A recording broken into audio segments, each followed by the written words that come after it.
السلام علیکم ورحمۃ اللہ وبرکاتہ۔ الحمد للہ رب العالمین والعاقبۃ للمتقین والصلاۃ والسلام علی رسولہ الکریم۔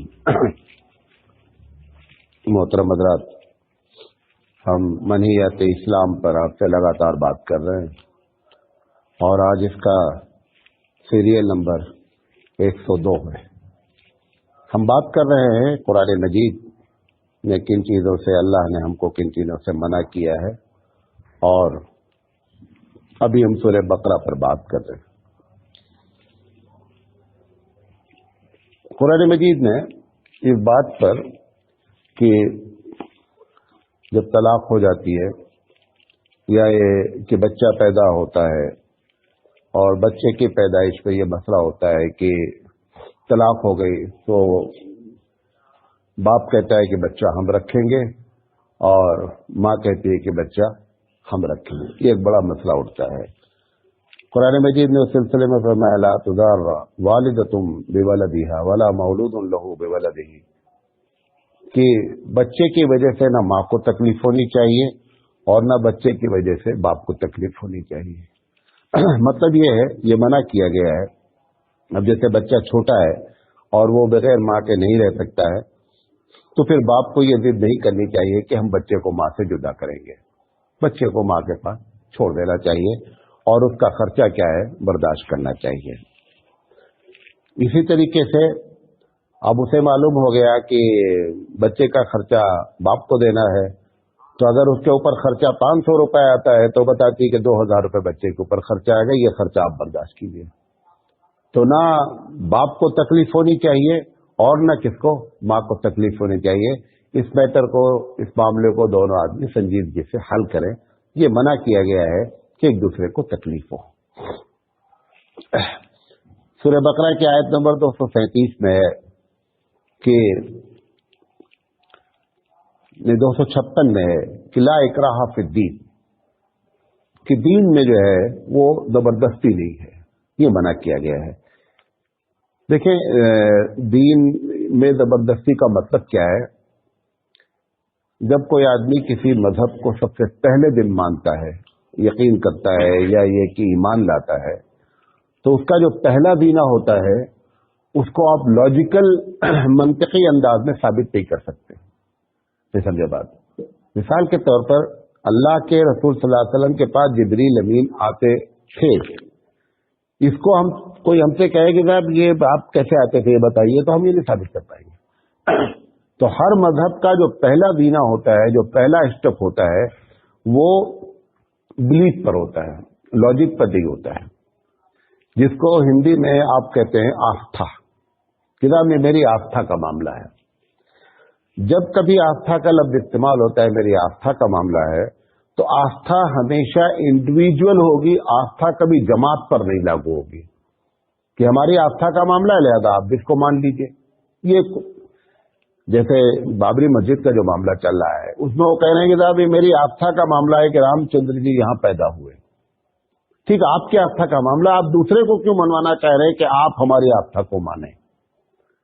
آستھا کا تعلق ہمیشہ کیا ہوتا ہے؟ انڈیویجول ہوتا ہے۔ آپ مانتے ہیں رام چندر جی یہاں پیدا ہوئے، ٹھیک ہے، لیکن ساری دنیا اس بات کو مانے کہ رام چندر جی یہاں پیدا ہوئے، یہ آپ کی آستھا کا معاملہ ہے، یہ جو طریقہ ہے یہ طریقہ غلط۔ اب قرآن مجید کہہ رہا ہے لا اکراہ فی الدین، کہ دین کے جب قبول کرنے کا وقت آئے گا تو یہ آپ کی آستھا کا معاملہ ہے کہ جبریل امین آتے تھے، کوئی نہیں مانتا ہے تو آپ زبردستی نہیں کر سکتے۔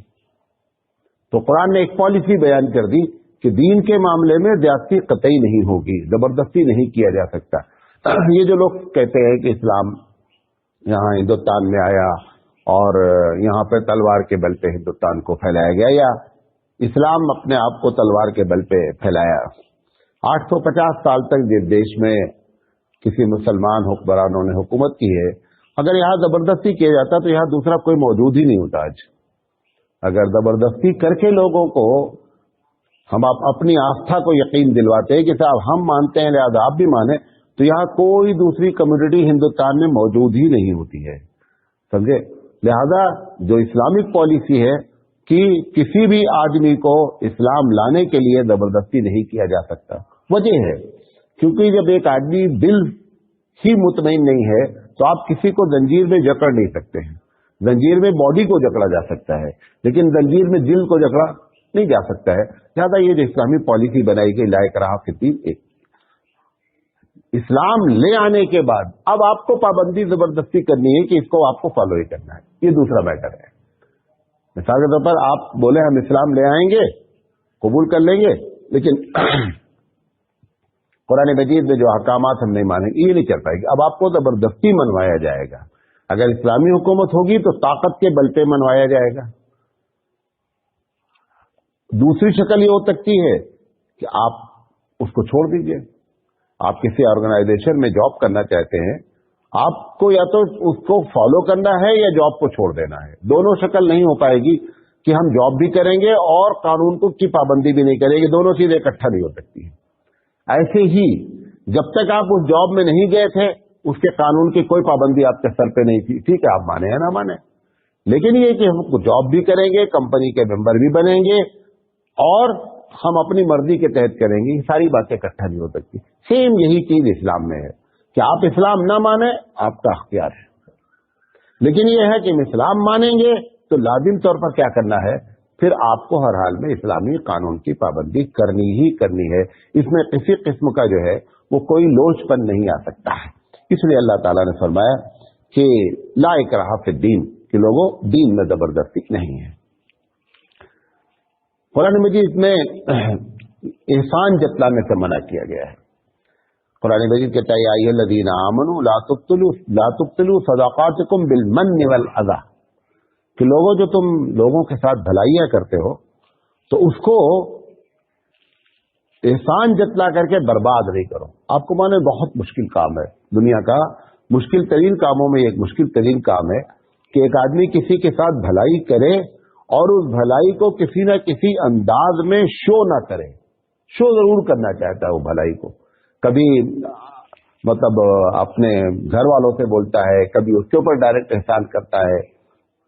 अब हमारे साथ कोई अच्छा मामला करता है या हम उसके साथ अच्छा मामला करते हैं तो मुख्तलिफ अंदाज में हम अपने एहसानात को क्या करते हैं, दुनिया में कैश कराने लगते हैं।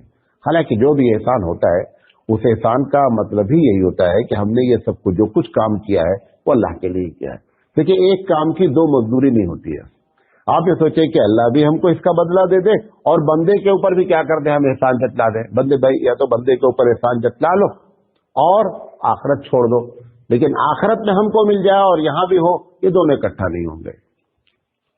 क़यामत में जिन लोगों को सबसे पहले जहन्नम में डाला जाएगा उसमें वही लोग होंगे कि जिन्होंने नेकी का काम किया है और गैर के लिए किया है। काम नेकी का किया है लेकिन किया किसके लिए है, गैर के लिए किया है।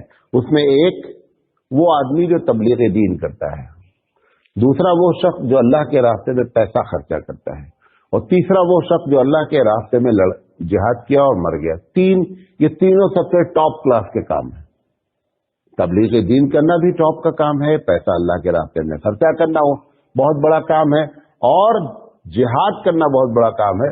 बाकायदा हदीस पे आता है, अल्लाह के रसूल सल्लल्लाहु अलैहि वसल्लम ने फरमाया कि इन लोगों को सबसे पहले जहन्नम में डाला जाएगा। पूछा कहेगा, जब जैसे पैसा देने वाले से कहेगा, लोगों को तबलीग करने वाले से कहेगा, अल्लाह ताला फरिश्ता कहेगा कि तुमने जो कुछ ये काम किया है ताकि तुमको ये कहा जाए बहुत बड़ा सखी है, बड़ा बहादुर है, बहुत बड़ा आलिम है। ये सारे टाइटल्स आपके जो तमन्ना थी वो दुनिया वालों ने आपको दे दिया है। यहां पे कुछ नहीं है, यहां पे कुछ भी आपके लिए नहीं है। तो ये एक बहुत बड़ी चीज होती है कि आदमी एहसान करे और फिर लोगों को जतलाए नहीं। इसीलिए हदीस पे आता है कि इस तरीके से नेकी करना चाहिए कि दाहिना हाथ अगर नेकी करे तो बाएं हाथ वाले को भी इत्तला नहीं हो। यानी अपने ही दोनों हाथ हैं, मतलब ये है कि बाजू वाले को भी नहीं बताना चाहिए, जो बहुत अपना क्लोज है उसको भी नहीं बताना चाहिए कि वो छुपा ले जाए। तो नेकी को छुपाना एक बहुत बड़ा मसला होता है, क्योंकि शैतान की चालों में से एक बड़ी चाल है कि नेकी होने ना पावे, अगर हो गई तो जाहिर हो जाए, जाहिर होकर ताकि इसको इसका बदला क़यामत में ना मिले।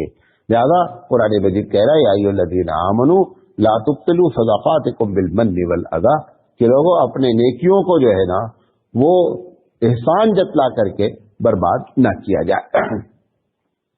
इसी तरीके से कुरान मजीद में सूरह बकरा की आयत नंबर 275 है, कुरान मजीद ने सूद को हराम करार दिया है।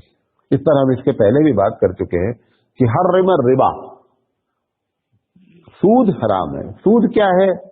कोई भी कर्ज, कोई भी पैसा जो आपको फायदा पहुंचाए, ऐसा फायदा कि जो आपने मिसाल के तौर पर आपने 100 रुपए किसी के पास रखा है, किसी को कर्ज दिया है और वो 100 का 105 दे रहा है, जो भी फायदा आ रहा है ये सारा का सारा सूद है।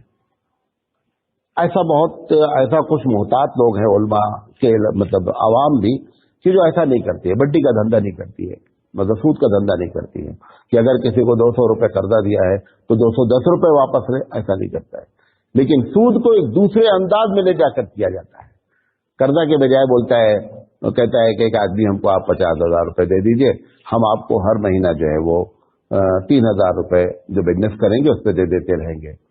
तो उसकी समझ में ये बात आती है कि भाई हमारे पैसे से पैसा कमाएगा, उसमें से अगर 3,000 रुपए महीना दे दे रहा है तो इसमें सूद की क्या बात है। ये बिजनेस है।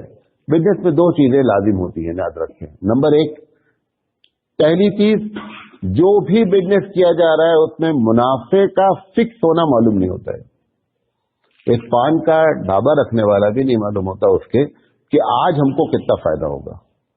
तो वो जो 3,000 रुपए फिक्स किया, ये बिजनेस के उसूल के शरई लिहाज के खिलाफ है। नंबर 2, कि फायदे की बात कर रहा है और ये नहीं बता रहा है कि अगर तुम्हारा पैसा डूब गया तो क्या होगा। बिजनेस में, तिजारत में दोनों चीजें बैक वक्त होती है, फायदा भी हो सकता है, नुकसान भी हो सकता है। लिहाजा वो अपने तौर पर मुतमईन है कि मेरे पैसे से ये कमा रहे हैं, लिहाजा अगर मुझे 3,000 रुपए दे रहे हैं तो क्या गलती है? ये 2 गलतियां हैं। अगर तुम्हारे पैसे से उसने नहीं कमाया तो भी तुमको 3,000 देना ही नहीं देना है, तो भी देना है आपको। लिहाजा ये सूद में जो है और तिजारत में बुनियादी फर्क होता है कि इसमें किसी भी मामले में आप शेयर मार्केटिंग हो, किसी को पैसा, ये 2 चीजें अगर फिक्स हो गई तो इसका मतलब ये सूद हो गया।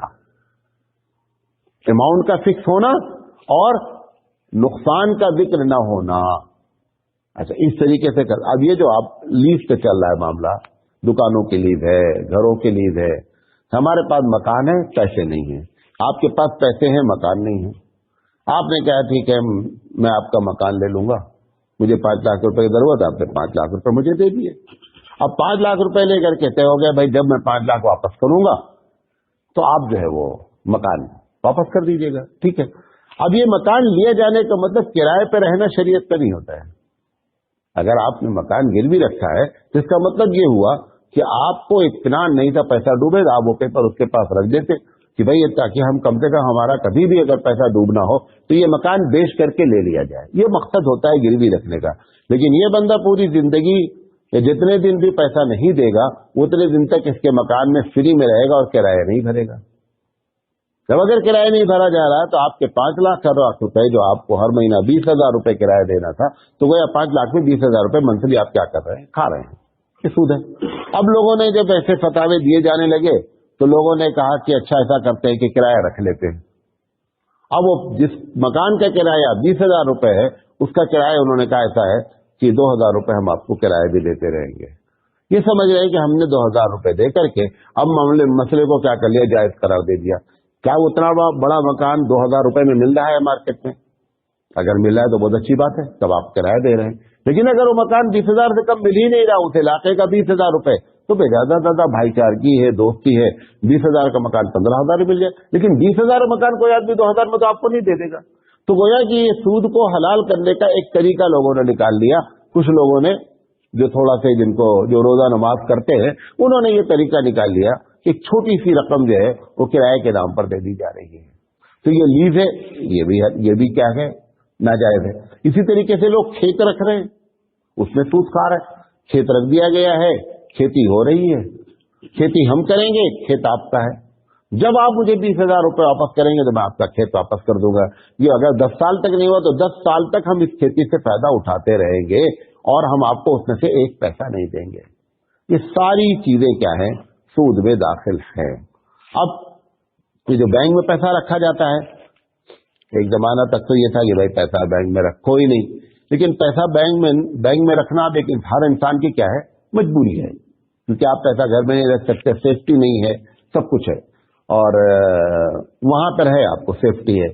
اب اس میں جو ہے وہ پیسہ جو آتا ہے وہ بھی آپ کا جمع جتنا پیسہ ہے اس سے زیادہ آتا ہے۔ کتنے لوگ ایسے ہیں مسلمان ہیں اور انہوں نے جان بوجھ کر کے فکس ڈپازٹ کر رکھا ہے اور اس کا کہہ رہے ہیں وہ ڈبل پیسہ آتا ہے، وہ بھی حرام ہے، وہ بھی حرام ہے۔ اگر آپ نے فکس، بعض لوگ کہہ رہے ہیں نہیں میں نے اس لیے کیا ہے کہ جب یہ ڈبل پیسہ آ جائے گا تو میں نے جیسے 1 لاکھ روپے جمع کیا تھا، 2 لاکھ آ گیا 5 سال میں، تو یہ 1 لاکھ روپے ہم غریبوں پہ کیا کر دیں گے، خرچ کر دیں گے۔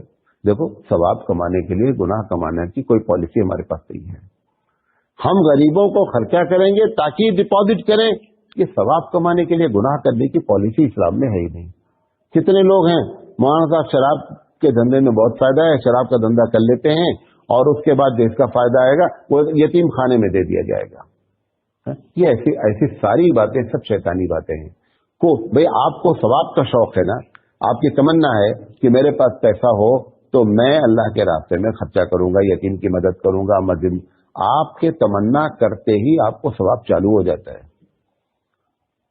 اگر ایک آدمی کے پاس پیسہ نہیں ہے، جس کے پاس ہے اس کا نہیں چالو ہوتا ہے، جس کے پاس نہیں ہے اس کا چالو ہو جاتا ہے۔ آپ دیکھیں غریب کا خیال رکھا گیا ہے، ایک آدمی کے پاس پیسہ نہیں بیچارے کے پاس، لیکن اس کی دلی تمنا ہے کہ یار مسجد والے اپیل کر رہے ہیں اور ضرورت سخت ہے مسجد کی، میرے پاس بھی پیسہ ہوتا تو میں دیتا، تو آپ کا یہ ارادہ آپ کے اکاؤنٹ کو چالو کر دیتا ہے۔ لہذا آپ اس کے لیے کیوں پریشان ہیں کہ یتیم کی مدد کریں گے؟ یتیم کی مدد کرنے کے لیے ثواب کہتے ہیں، ثواب تو بغیر خرچہ کیے مل رہا ہے آپ کو۔ لہذا یہ جتنی اس قسم کی باتیں کی جاتی ہیں ساری کی ساری باتیں جو ہیں وہ باطل ہیں۔ لہذا سود کے سلسلے میں بہت زیادہ محتاط رہنے کی ضرورت ہے۔ اللہ کے رسول صلی اللہ علیہ وسلم نے فرمایا کہ سود کا ادنا درجہ، صحیح حدیث ہے، سود کا ادنا درجہ گناہ ایسا ہے جیسے کوئی اپنی ماں کے ساتھ زنا کرے۔ اس طریقے سے اللہ کے رسول صلی اللہ علیہ وسلم نے اس کو، اور قرآن مجید نے جنگ کی جو بات کی اللہ اس کے بارے میں، سود کے بارے میں، کہ جو لوگ سود کا کام کرتے ہیں اللہ کہتا ہے کہ میری ان سے جنگ کا اعلان ہے۔ زیادہ یہ چھوٹا موٹا گناہ نہیں ہے، بہت بڑا گناہ ہے۔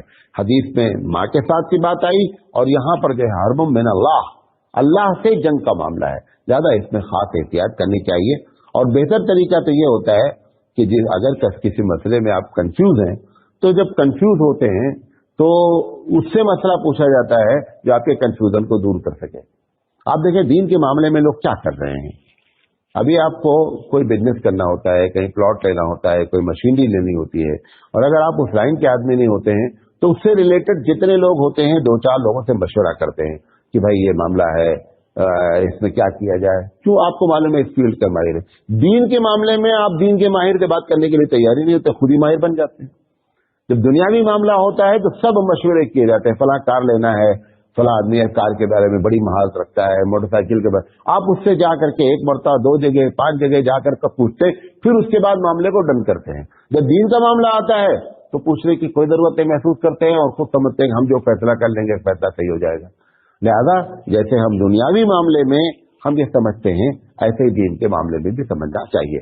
ایک بات اور ہے، آخری بات بتا دیں کہ قرآن مجید نے یہ بات کہی ہے کہ لوگوں گواہی نہ چھپاؤ، گواہی نہ چھپاؤ، گواہی دینے کی تو بہت بڑی، وَلَا تَكْتُمُوا الشَّهَادَةَ 200